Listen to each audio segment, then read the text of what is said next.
President ট্রাম্পের নির্দেশে USCIS অভিবাসন প্রার্থীদের জন্য এফবিআই এর মাধ্যমে এনহ্যান্সড ব্যাকগ্রাউন্ড চেক চালু করেছে।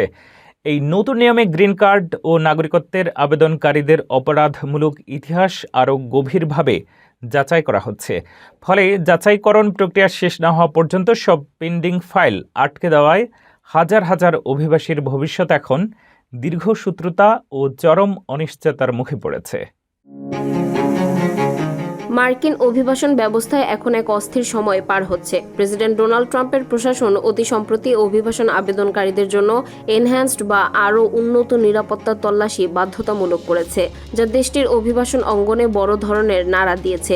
গত 27 এপ্রিল 2026 থেকে কার্যকর হওয়া এই নতুন নির্দেশনায় বলা হয়েছে, এফবিআই এর নেক্সট জেনারেশন আইডেন্টিফিকেশন সিস্টেমের মাধ্যমে এখন থেকে প্রত্যেক আবেদনকারীর অপরাধমূলক ইতিহাসের গভীরতর তথ্য সংগ্রহ করা হবে।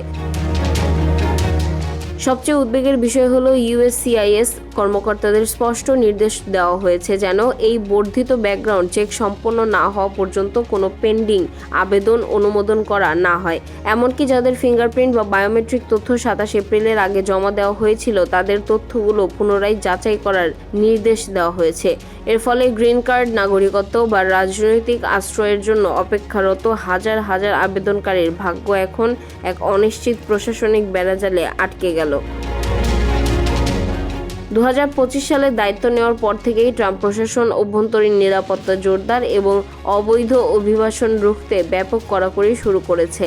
প্রশাসনের দাবি, আমেরিকার নাগরিকদের সুরক্ষা নিশ্চিত করতে এই গভীরতর তদন্ত অপরিহার্য। তবে মানবাধিকার কর্মী এবং নাগরিক অধিকার রক্ষা সংগঠনগুলো এই পদক্ষেপের কড়া সমালোচনা করছে। তাদের মতে এটি কেবল অভিবাসন প্রক্রিয়াকে দীর্ঘায়িতই করবে না, বরং যথাযথ আইনি প্রক্রিয়া এবং বাক স্বাধীনতার ওপর এক ধরনের আঘাত। বিশেষ করে জাতিগত সংখ্যালঘুদের জন্য মার্কিন অভিবাসন স্বপ্ন এখন এক গভীর শঙ্কার মুখে দাঁড়িয়েছে।